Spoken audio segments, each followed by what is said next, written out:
ce matin. Éternel, nous sommes venus nous exposer face à ta pluie, Seigneur. Que ta pluie nous touche et que nous soyons mouillés. Nous voulons être touchés par toi, Seigneur. Être changés, être transformés par ton Saint-Esprit. Nous nous soumettons, Seigneur, de tout notre cœur à ta volonté suprême. Nous voulons, Seigneur mon Dieu, être soumis à cette volonté ce matin. Qu'il soit fait sur la terre comme au ciel. Des choses que tu as déjà arrêtées pour nous ce matin. Des décisions prises déjà pour ces cultes. Yahweh Dieu, nous voulons la vivre, nous voulons la voir et la témoigner. Fais-nous voir ta gloire ce matin.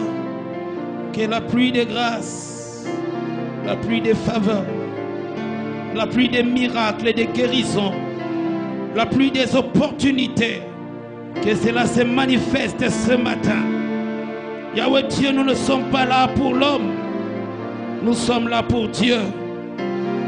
Et nous croyons en ce Dieu qu'il est là au milieu de nous, capable de changer ce que l'homme ne pouvait faire, capable de donner ce que l'homme ne pouvait nous donner, capable de toucher là où la main de l'homme ne pouvait arriver. Ce matin, Seigneur mon Dieu, nous nous soumettons à toi. Que ta pluie nous touche, que ta pluie tombe sur nous. Nous voulons voir Dieu, nous voulons vivre Dieu, nous voulons témoigner Dieu ce matin. Fais-nous du bien, Seigneur. Essuie nos larmes, Yahweh Dieu. Étanche nos soifs, Yahweh Dieu. Libère nos âmes de toute emprise, Seigneur mon Dieu. Nous voulons témoigner de combien tu es bon. Témoigner de combien tu es merveilleux. Seigneur, ce matin, nous nous sommes présentés avec nos familles. Nous sommes là avec nos frères, avec nos parents, avec nos enfants. Ensemble, nous nous attendons à toi, Seigneur mon Dieu. Nous voulons, Seigneur, cette transformation que nous avons tant espérée. Nous voulons cette guérison, Seigneur, que nous avons tant attendue. Nous voulons ce miracle dans nos familles, oh Dieu. Fais-nous du bien. Fais-nous du bien, Seigneur. Fais-nous du bien, Seigneur. Sauve nos familles. Guéris nos familles. Fortifie, console nos familles. Que là où il y avait un projet du diable, un plan diabolique contre nos familles, nous déclarons cela nul et sans effet au nom de Jésus. Que toute attaque de l'ennemi contre nos vies, contre les membres de nos familles, nous déclarons cela nul et sans effet au nom de Jésus. Que la semence que l'ennemi avait déjà plantée, attendant voir les résultats, que le feu de Dieu consume cette semence. Au nom de Jésus, nous refusons la maladie dans nos familles. Au nom de Jésus, nous chassons la mort subite dans nos familles. Au nom de Jésus, nous refusons les plans du diable au sein de nos familles. Au nom de Jésus, nous déclarons que nous et nos familles, nous vivrons la gloire de Dieu. Nous proclamons, Seigneur, que le miracle sera notre partage au sein de nos familles. Là où les choses n'allaient pas, à cause de toi, Seigneur, tu libères l'onction pour amener cela à la concrétisation. Là où les portes nous étaient fermées, Yahweh Dieu, à cause de toi, tu libères ta puissance et ces portes s'ouvrent d'elles-mêmes. Là où les choses étaient impossibles, nous croyons que par toi que cela devient possible. Fais-nous du bien. Fais-nous du bien. Fais-nous du bien, Seigneur. Ensemble avec nos familles, fais-nous voir ta gloire. Libère-nous. Sauve-nous. Délivre-nous. Et bénis-nous, Seigneur mon Dieu. Fais-nous voir ta gloire. Fais-nous vivre ta fidélité. Manifeste ta main sur nous. Marche avec nous, Seigneur. Sans toi, nous reconnaissons combien nous sommes vulnérables. Sans toi, nous ne pouvons rien, nous ne savons rien. Mais avec toi, Seigneur, nous accomplirons des exploits. Et nous proclamons les exploits pour nos familles. Nous accomplirons de grandes choses. Et ton nom sera glorifié. Merci, Seigneur, pour ce que tu fais déjà. Et pour ce que tu accompliras par la suite. Que ton nom soit glorifié. Que ton nom soit célébré. Que ton nom soit exalté. Pour aujourd'hui, pour demain, après-demain, après-demain, pour toujours et pour toujours, pour d'éternité en éternité. Que ton nom soit glorifié, que ton nom soit célébré, que ton nom soit exalté. Le Dieu de nos vies, le Dieu qui nous sauve, le Dieu qui nous protège, le Dieu qui nous fait du bien, c'est toi. Jésus, nous t'acclamons. Jésus, nous t'acclamons ce matin. Nous t'acclamons, Jésus. Tu es digne de recevoir nos acclamations. Sois glorifié, sois célébré, sois exalté. Au nom de Jésus-Christ. Amen. Tu as raison de continuer à acclamer les seigneurs. Alléluia. Acclamons les seigneurs. Que Dieu nous bénisse. Amen. Reprenons nos places. Garde la bonne attitude, car Dieu ce matin, il va non seulement nous parler, mais il va nous faire du bien. Amen. Il va nous faire énormément du bien. C'est notre culte de famille et le thème que nous allons nous proposer ce matin, c'est la famille et ses combats. La famille et ses combats.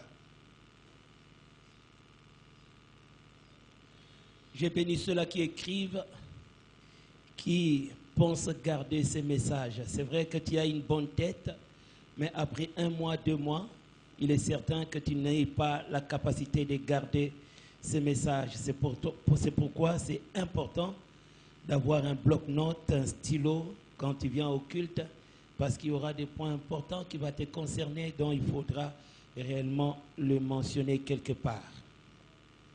La famille et ses combats. Nous sommes debout, nous allons honorer la parole de Dieu. Nous sommes dans le livre de 1 Samuel, chapitre 16. 1 Samuel, chapitre 16, nous allons lire du 4 jusqu'au 13e verset. Et ensuite, nous lirons Samuel 17, 28 à 30. Commençons par Samuel, chapitre 16. Lisons du 4 au 13e verset. Samuel fit ce que l'Éternel avait dit et il alla à Bethléem. Les anciens de la ville accoururent effrayés au-devant de lui et dirent « Ton arrivée annonce-t-elle quelque chose d'heureux ?» Il répondit « Oui, je viens pour offrir un sacrifice à l'Éternel. Sanctifiez-vous et venez avec moi au sacrifice. » Il fit aussi sanctifier Isaïe et ses fils et il les invita au sacrifice. Lorsqu'ils entrèrent, il s'est dit en voyant Eliab, certainement loin de l'Éternel est ici devant lui. Et l'Éternel dit à Samuel, ne prends point garde à son apparence et à la hauteur de sa taille, car je l'ai rejeté. L'Éternel ne considère pas ce que l'homme considère. L'homme regarde à ce qui frappe les yeux, mais l'Éternel regarde au cœur. Isaïe appela Abinadab et le fit passer devant Samuel. Et Samuel dit, l'Éternel n'a pas non plus choisi celui-ci. Isaïe fit passer Shama et Samuel dit, l'Éternel n'a pas non plus choisi celui-ci. Isaïe fit passer ses 7 fils devant Samuel. Et Samuel dit à Isaïe, l'Éternel n'a choisi aucun d'eux. Puis Samuel dit à Isaïe, sont-ce là tous tes fils? Et il répondit, il reste encore le plus jeune, mais il fait paître les brebis. Alors Samuel dit à Isaïe, envoie-le chercher, car nous ne nous placerons pas avant qu'il ne soit venu ici. Isaïe l'envoya chercher. Or, il était blond avec des beaux yeux et une belle figure. L'Éternel dit à Samuel, lève-toi, oins-le, car c'est lui. Samuel prit la corne d'huile et l'unit au milieu de ses frères. L'Esprit de l'Éternel saisit David à partir de ces jours et dans la suite. Samuel s'éleva et s'en alla à Rama. Nous sommes dans le 17e chapitre. Lisons le 28 jusqu'au 30e verset. Samuel 17, 28 à 30. Eliab, son frère aîné, qu'il avait entendu parler à ses hommes, fut enflammé de colère contre David. Et il dit, pourquoi es-tu descendu? Et à qui as-tu laissé ce peu de brebis dans le désert? Je connais ton orgueil et la malice de ton cœur. C'est pour voir la bataille que tu es descendu. David répondit, qu'ai-je donc fait? Ne puis-je pas parler ainsi? Et il se détourna de lui pour s'adresser à un autre et fit la même question. Le peuple lui répondit comme la première fois. Acclamons la parole du Seigneur. La famille et ses combats. La famille et ses combats. La famille, au fait, c'est la structure qui nous reçoit quand nous venons au monde. Chacun de nous qui ressort d'une famille, au fait, a été reçu par la famille. Tu n'es pas né dans la rue, mais tu es né au sein d'une famille. Et la première chose que ta famille a faite en ta faveur, c'est de te recevoir. Ton père, ta mère, tes frères et sœurs t'ont reçu lorsque tu es venu sur la terre. Notre famille nous accompagne aussi. Après t'avoir reçu, ta famille t'accompagne dans des moments de paix, dans des moments difficiles, dans des moments compliqués. Tu pouvais compter sur ta famille parce qu'elle était là pour toi. Ta famille t'accompagne. Mais ta famille te prépare aussi à affronter les réalités de la vie. Donc, la famille commence par nous recevoir. La famille nous accompagne. Et la famille nous prépare aussi à affronter les réalités de la vie. La plupart des grandes expériences de ta vie, au fait, tu les as vécues au sein de ta famille. Avant de vivre certaines réalités à l'extérieur, avant de rencontrer certains problèmes à l'extérieur, au fait, tu as commencé à vivre cela d'abord au sein de ta famille. Tes premières expériences, des fois même tes plus grandes expériences, tu as commencé d'abord à les recevoir ou bien à les vivre au sein de ta famille. C'est pourquoi la plupart d'entre nous, nos personnalités au fait ont été forgées déjà par nos familles. C'est au travers de ta famille, par rapport aux choses que tu vivais, que ce soit bonne ou mauvaise, cela t'avait aidé à forger ta personnalité.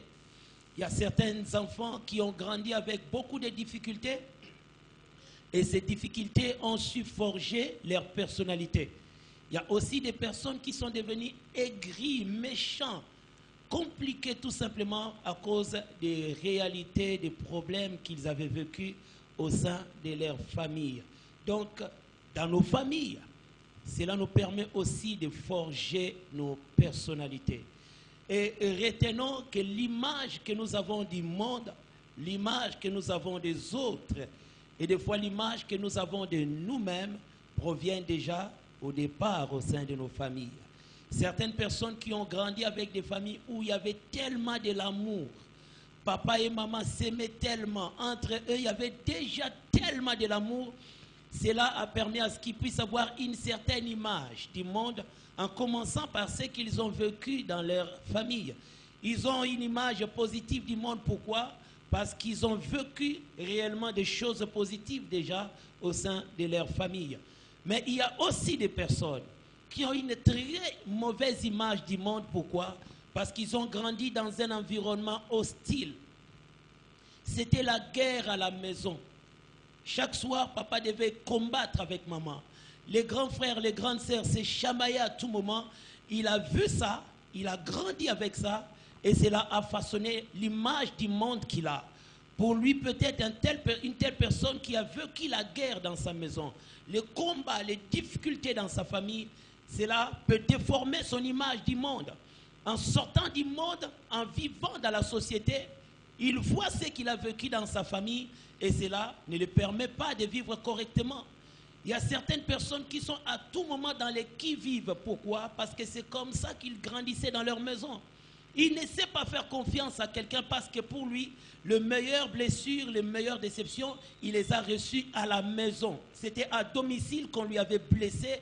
Et c'est quand il ressort à l'extérieur, il met des barrières, il met des boucliers pour éviter d'être blessé. Parce que c'est déjà dans sa famille que les premières blessures avaient commencé. Au sein de ta famille, tu auras une image du monde. Au sein de ta famille, tu auras une image des hommes. Au sein de ta famille, tu auras aussi une image de ta propre vie. Et nous devons savoir que dans nos familles, nous ne recevons pas que des fleurs. Dans nos familles, nous recevons aussi des flèches. Amen. Nos familles ne nous lancent pas que des fleurs. Des fois, nos familles nous tirent aussi des flèches. Dans nos familles, nous n'avons pas que des acclamations. Dans nos familles, des fois, il y a aussi des coups. Des choses difficiles à supporter.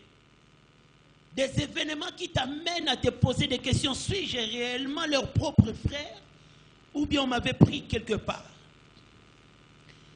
Des fois, ce sont des très mauvaises choses qu'on subit à la maison où on se pose des questions. Est-ce que cette maman que je vois, est-elle vraiment ma mère ou bien je dois encore m'attendre à une autre maman?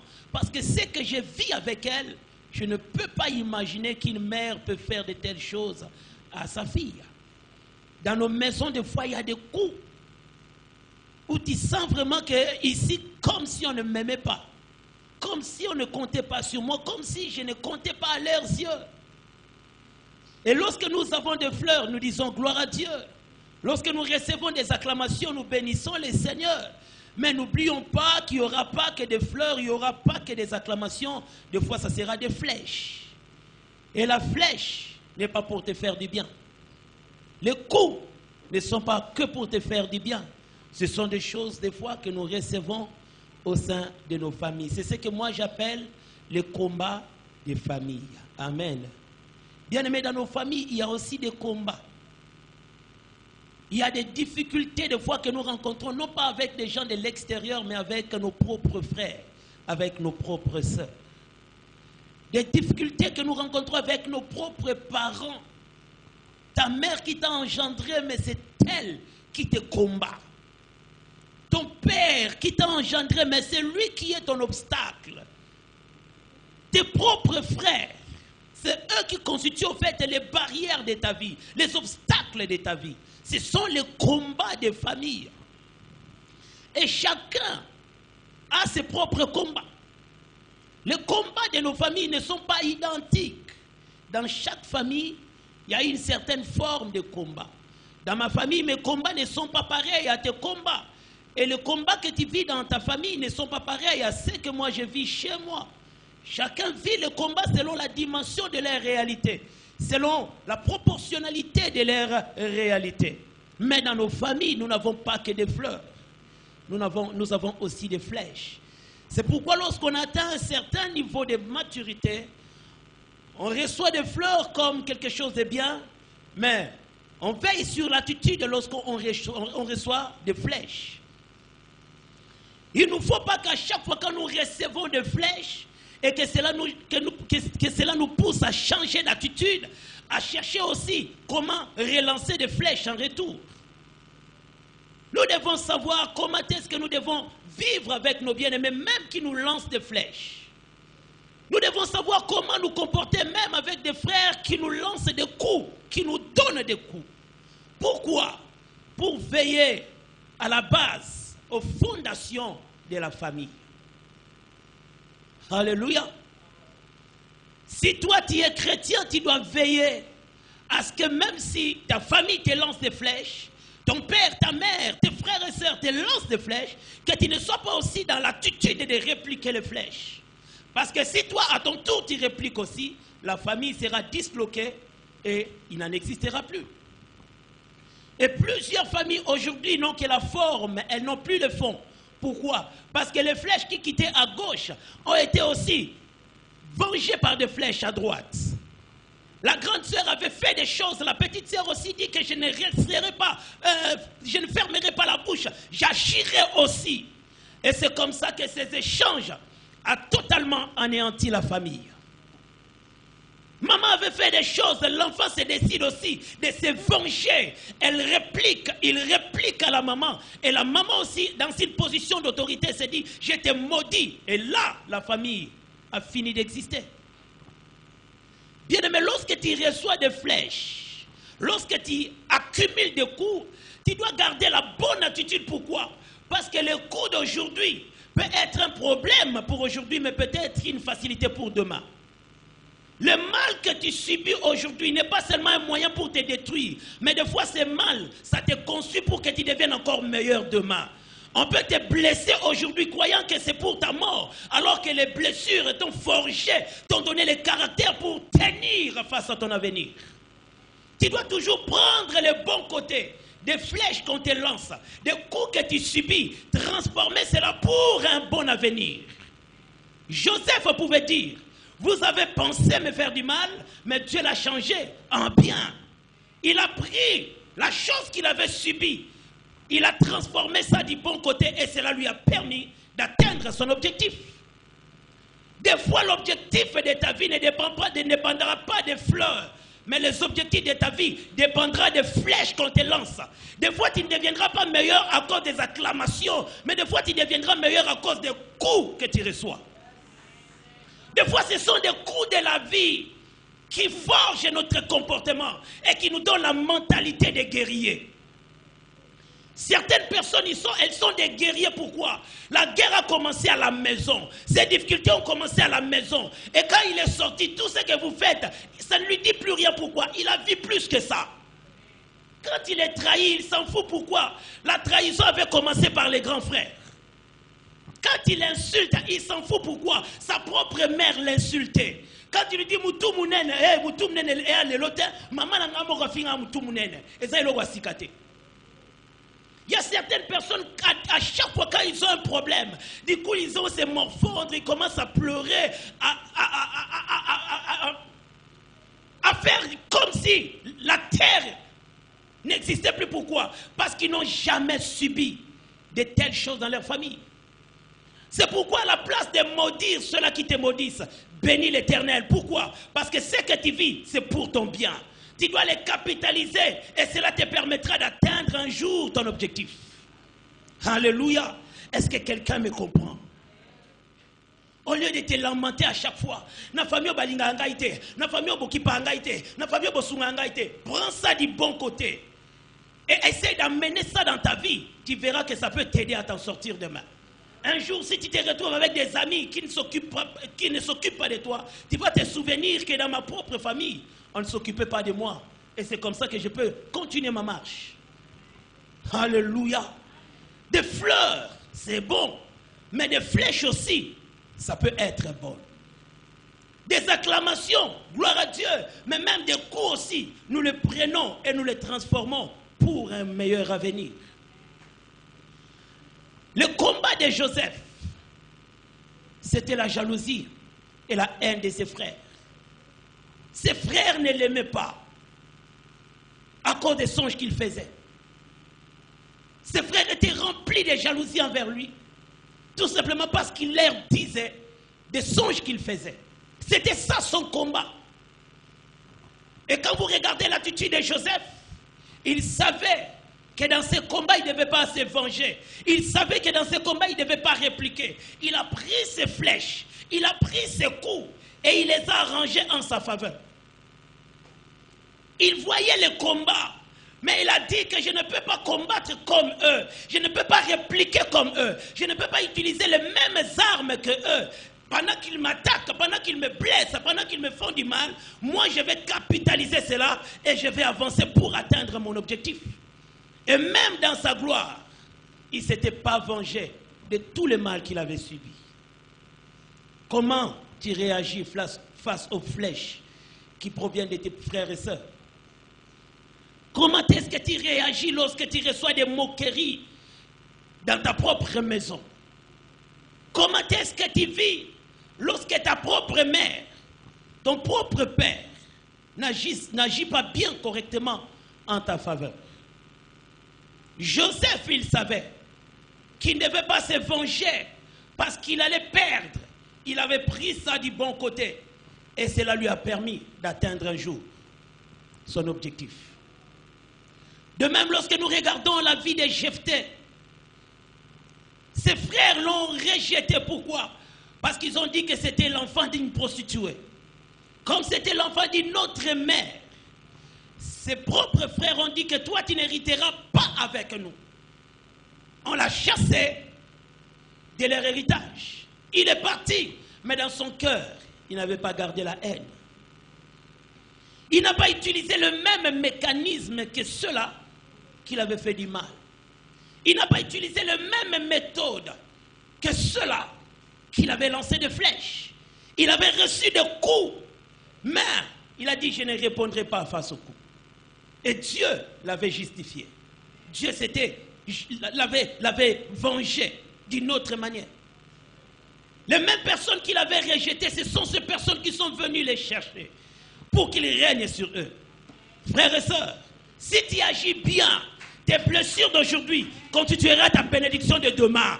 Oh, je t'ai dit que les rejets d'aujourd'hui, ça sera ton point fort de demain. Agis bien. Ne réplique pas. Ne te venge pas. Regarde ceux-là qui te blessent, ceux-là qui te font du mal, comme étant simplement des instruments que Dieu utilise pour t'amener à devenir meilleur. Alléluia.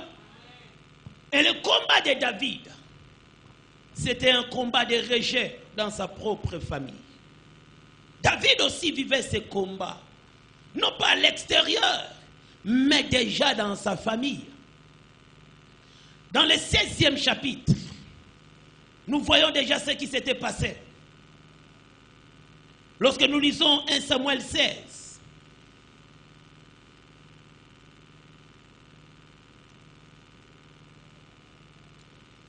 quatrième verset. Samuel fit ce que l'Éternel avait dit. Qu'est-ce que l'Éternel avait dit à Samuel? Va dans la maison d'Isaïe, le Bethlémite. J'ai vu quelqu'un là-bas, oins-le pour moi. Et Samuel, en faisant ce que l'Éternel lui avait dit, il est venu à Bethléem, dans la maison d'Isaïe, pour oindre un des fils d'Isaïe. Il arrive à Bethléem. Écoutez. Lorsqu'ils l'entrèrent, il s'est dit en voyant Eliab, certainement, loin de l'Éternel est ici devant moi. L'Éternel dit à Samuel, ne prends point garde à son apparence et à la hauteur de sa taille, car je l'ai rejeté. L'Éternel ne considère pas ce que l'homme considère. L'homme regarde à ce qui frappe les yeux, mais l'Éternel regarde au cœur. Isaïe appela Abinadab et le fit passer devant Samuel. Et Samuel dit, l'Éternel n'a pas non plus choisi celui-ci. Isaïe fit passer Shama. Et Samuel dit, l'Éternel n'a pas non plus choisi celui-ci. Isaïe fit passer ses 7 fils devant Samuel. Et Samuel dit à Isaïe, l'Éternel n'a choisi aucun d'eux. Puis Samuel dit à Isaïe, sont cela tous tes fils? Imaginez quelqu'un qui a 8 fils. Et il y avait une opportunité qui était là. Il présente 7 fils, mais il met de côté un des fils. Qu'est-ce qu'on pouvait imaginer par cette histoire? Dans la pensée d'Isaïe, le père de David, il ne pouvait pas imaginer voir David un jour prendre le trône. Il ne pouvait pas imaginer que le petit David pouvait un jour devenir grand. Donc on lui mettait déjà dans une certaine position pour dire le plus petit, tout sauf lui. On ne pouvait pas compter sur David. On ne pouvait même pas l'énumérer parmi les fils qui avaient une certaine possibilité d'avoir le trône. C'est l'invité qui demande, est-ce que ce sont seulement là tes fils? Y a-t-il pas un autre fils? C'est l'invité qui demande, alors que lui, il était conscient que j'ai présenté 7, il me reste encore un autre fils. Mais dans sa mentalité, David, pas lui. Pas lui. Il est rejeté dans sa famille par son propre père. On ne pouvait pas voir en lui quelque chose de bien. On ne pouvait pas voir en lui un avenir meilleur. On savait que la présence de Samuel n'était pas n'importe quelle présence. Quand Samuel venait chez vous, c'est que vous étiez visité par Dieu. L'opportunité était là. Mais on présente des personnes qui pouvaient être habilitées à recevoir cette opportunité. Mais David, pas lui, rejet. Bien aimé, il y a certains parents qui ne savent pas jusqu'à présent combien ils ont blessé leurs enfants à cause d'une attitude. Le rejet que tu manifestes devant ton enfant peut être conservé tout au long de sa vie. L'enfant peut garder un problème, une situation, une forme de négligence que tu avais manifestée envers lui toute sa vie, même si l'enfant te pardonne, même s'il te pardonne, mais des fois, il n'a pas oublié. Il pouvait avoir 5 ans, mais il a gardé les souvenirs pendant qu'il a 40 ans. Comment est-ce que tu as 8 enfants, mais tu ne présentes que 7? C'est que l'autre là, peut-être à qui zengi, peut-être à la tinate, la mise sur batouako qu'on présentait. Le rejet, ça dérange. Dans certaines familles, on ne compte que sur les enfants qui distinguent, les enfants qui travaillent bien à l'école. Pour les autres, bosunga bisote, bosombela biso lorote, biloko bosa bisoni, bozala kuna. Mwana eza oya distingaka. Mwana eza oya zwara bien à classe. Mwana eza oya comme la licence. Pour les autres, soyez là-bas. Qu'est-ce que vous ferez pour moi? Rejet, ça détruit des cœurs et ça détruit des vies. Il y a certaines personnes qui sont rejetées. Pourquoi? Parce que simplement elle n'a pas un travail. On ne valorise que des enfants qui travaillent, mais comme lui ou elle n'a pas de travail, on lui met à côté. On n'espère même pas, on ne compte même pas sur lui. Quand il faut compter des enfants, on compte Marguerite, elle travaille, on compte Papy, elle travaille, on compte Papy Joe. Il a un boulot, mais toi tu es à la maison, tu ne manges que le foufou, on ne peut pas compter sur toi. Qu'est-ce que cet enfant-là ressentira? Des fois, la bénédiction que Dieu envoie peut passer par quelqu'un que vous ne pouvez pas imaginer. Le meilleur carte, le meilleur élément dans la famille, des fois ce sont des vases vides que vous négligez. C'est peut-être cette vase-là qui va soutenir toute la famille. Les David que vous indexez, que vous mettez de côté, c'est le David qui va sauver toute la famille. C'est le David qui va régner dans la famille. C'est le David qui va porter le nom de la famille. Mais pour aujourd'hui, vous croyez qu'il est fini alors qu'il a une grande histoire avec son Dieu. Maman, papa, attention avec les rejets. Non, lui là, comme il est en Europe, c'est mon fils bien-aimé. Elle est en Europe, c'est ma fille bien-aimée. Les enfants qui sont à Kinshasa ne représentent rien. Attention, à Kinshasa, quelque chose de plus grand peut sortir. Faisons très attention avec les rejets. Gère bien tes enfants. Autant tu as 10 enfants, tu dois donner à chacun l'amour proportionnel, à chacun d'eux.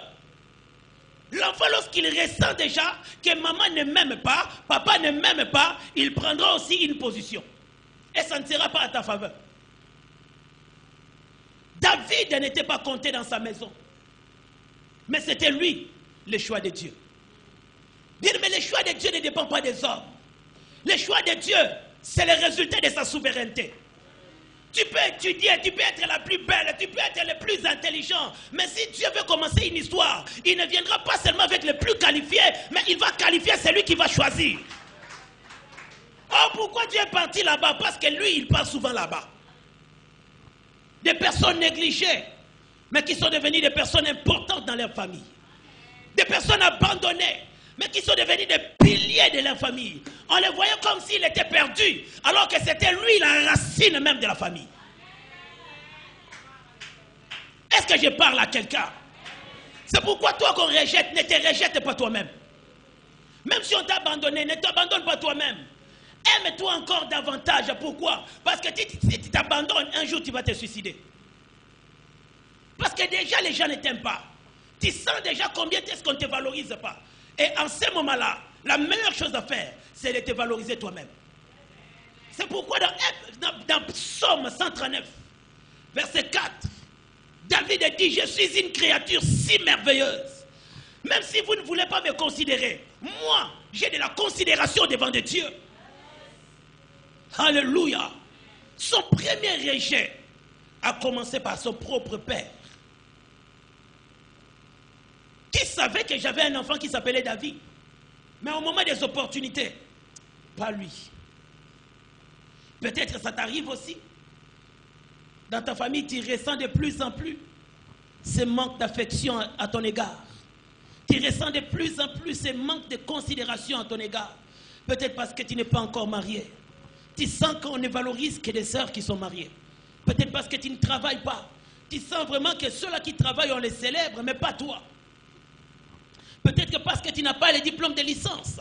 Ceux-là qui sont des licenciés dans ta famille, ils sont honorés, mais pas toi. N'utilise pas le même A. Là où il y a des flèches, garde ton cœur. Ne cherche pas à te venger. N'utilise pas le même mécanisme. Continue à célébrer Dieu. Continue à te valoriser. Parce que nous ne savons pas par quel chemin Dieu va passer pour nous amener à la bénédiction.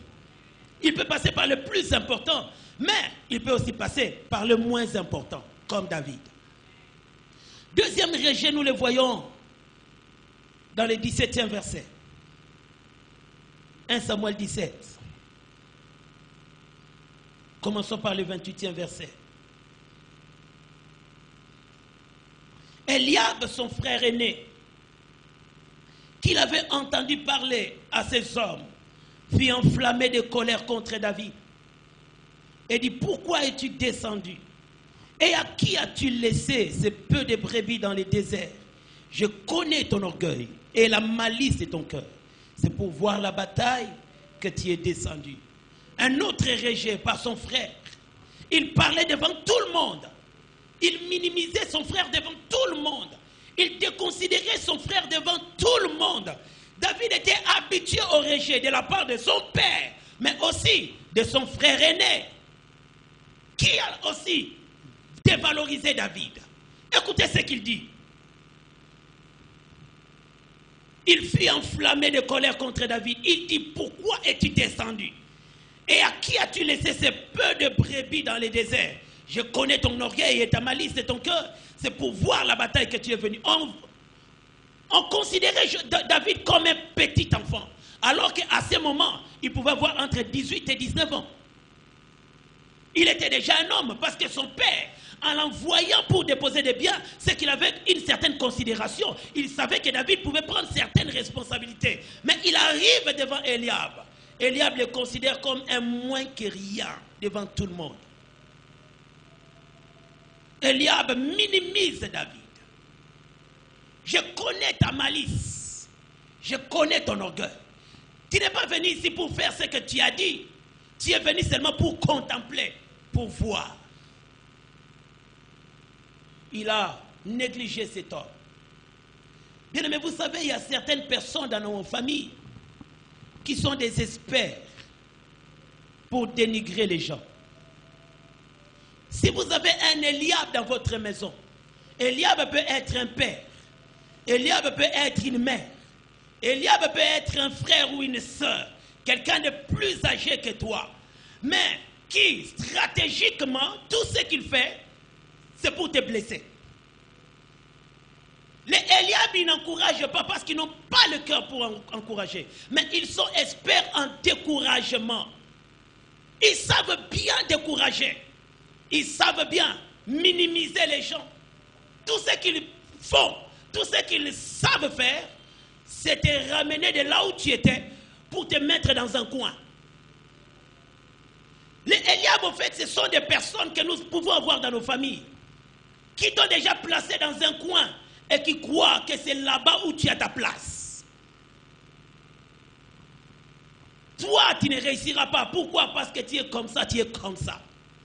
Toi, sois toujours ces petits frères qu'on va envoyer. Sois toujours là, disponible pour nous.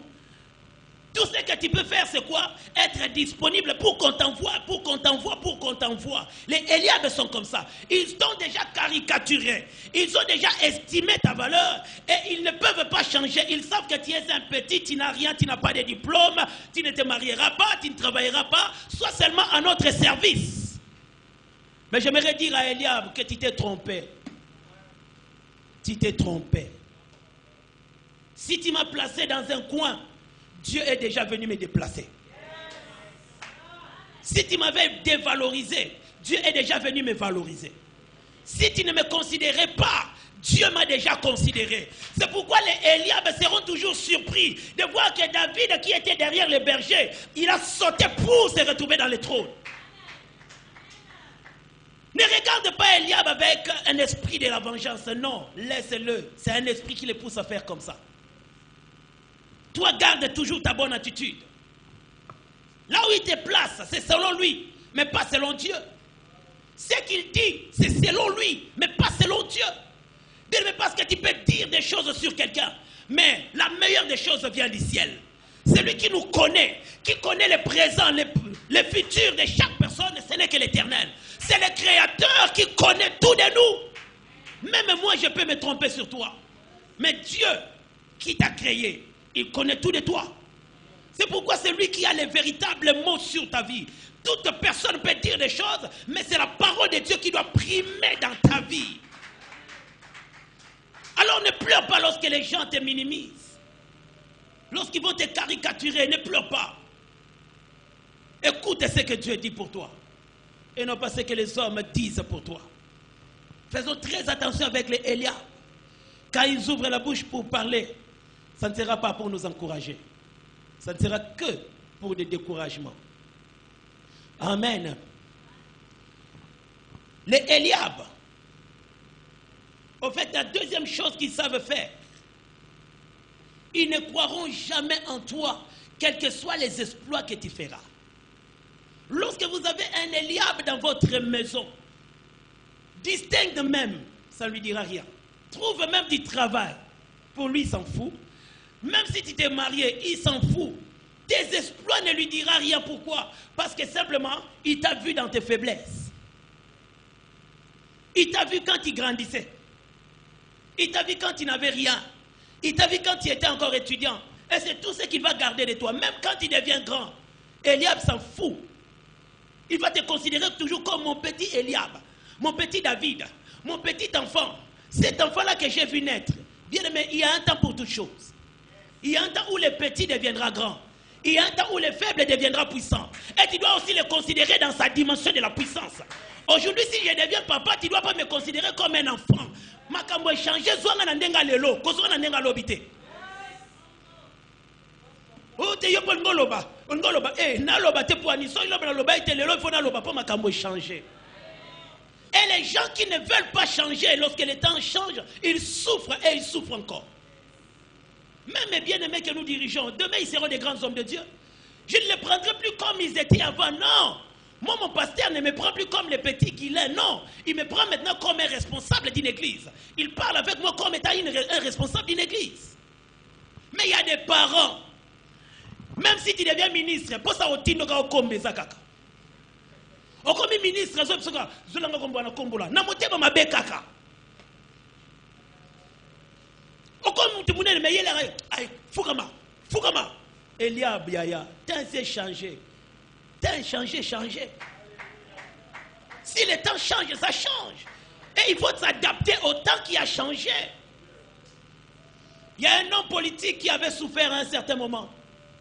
Son fils prend le pouvoir, lui il appelle son fils mon fils. Mon fils. Mon fils a lingé boule. Babete un film.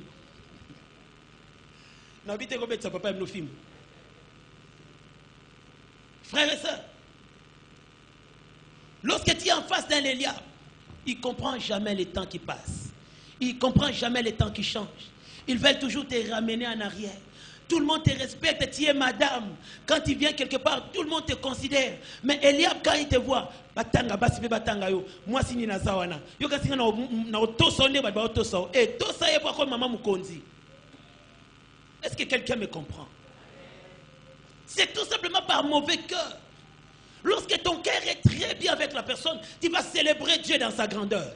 Tu vas l'honorer dans sa grandeur. Mais lorsque ton cœur est mauvais, tu vas chercher toujours à les ramener dans son passé. Et là, ça prouve réellement que tu as un mauvais cœur.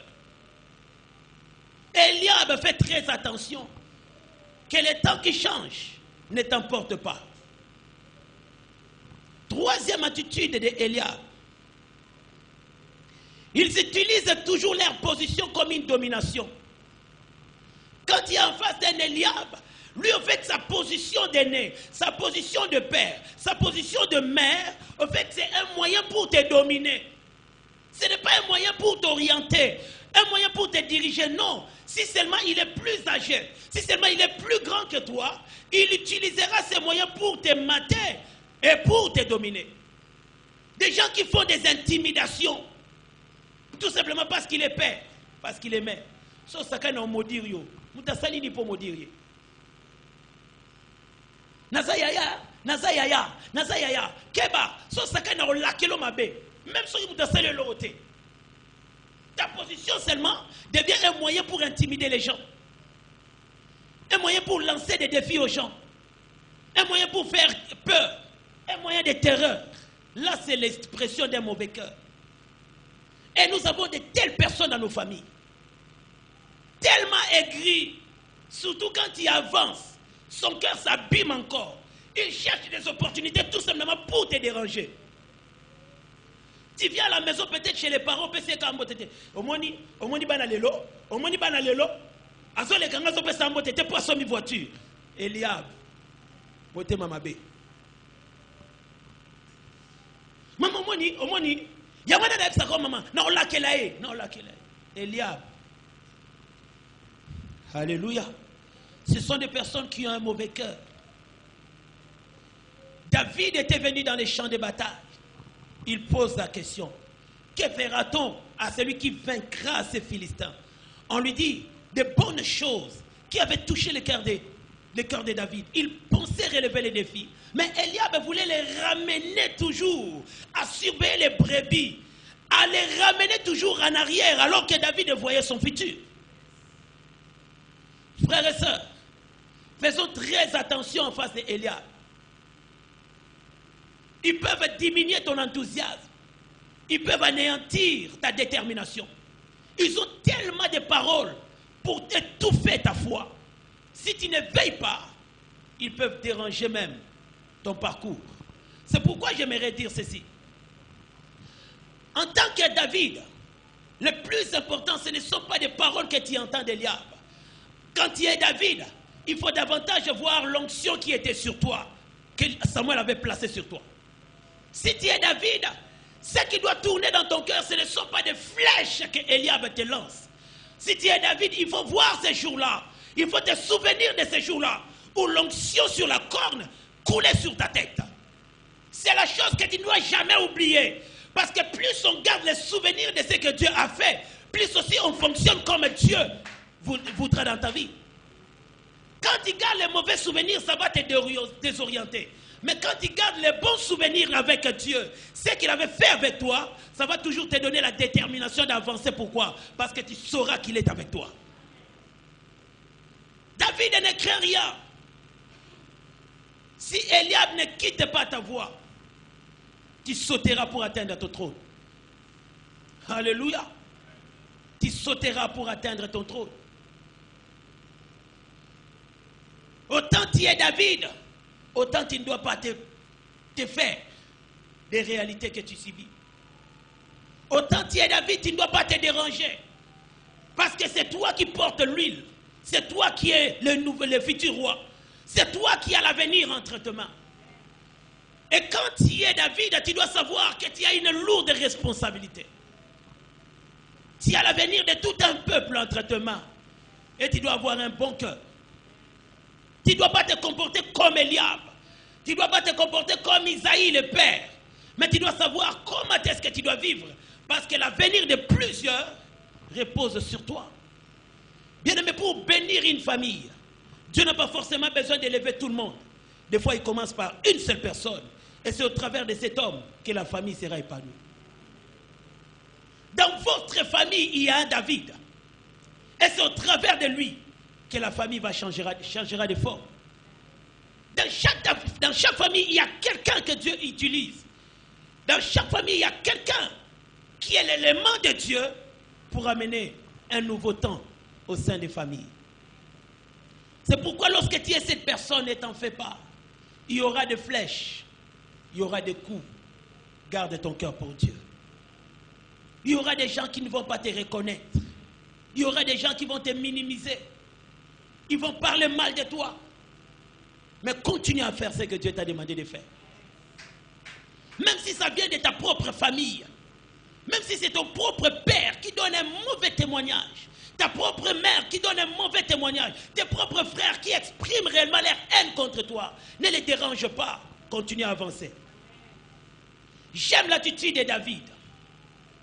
Dans le 29e verset, écoutez ce que cet homme a fait.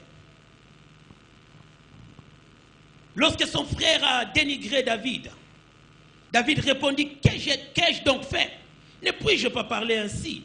Et il se détourna de lui pour s'adresser à une autre personne. David se détourna d'Eliab. Pendant qu'Eliab parlait encore, David n'était plus là. Il était déjà parti. Il savait que je n'ai pas besoin de ce que toi tu me dis. J'ai ma détermination, j'ai ma vision, j'ai des choses à faire. Si je m'arrête à t'écouter, je serai limité. Alors je me détourne de toi pour avancer dans mon programme. C'est la meilleure attitude qu'il faudra avoir. En face de tout cela qui te minimise, en face de tout cela qui te parle du mal, en face de tout cela qui exprime leur haine contre toi, détourne-toi d'eux. Tu verras que tu ne les verras plus. Alléluia. Détourne-toi seulement. Au lieu de continuer à répliquer, à te chamailler, à te battre, non, tu vas faire passer ton temps. Tourne le dos et avance. Alléluia. C'est la meilleure stratégie qu'il faudra adopter. Ne réplique pas Eliab. Ne critique pas Eliab comme lui te critique. N'essaye pas de te venger. La meilleure des choses à faire, c'est de te détourner. Et tu verras que ce qu'il dira ne t'atteindra plus. Ce qu'il fera ne te touchera plus. Tu avanceras vers les nouvelles horizons et tu atteindras ton but. Tenons-nous debout, nous allons prier.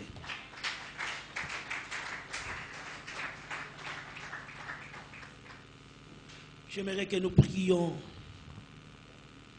Parce que dans chacune de nos familles, il y a des combats.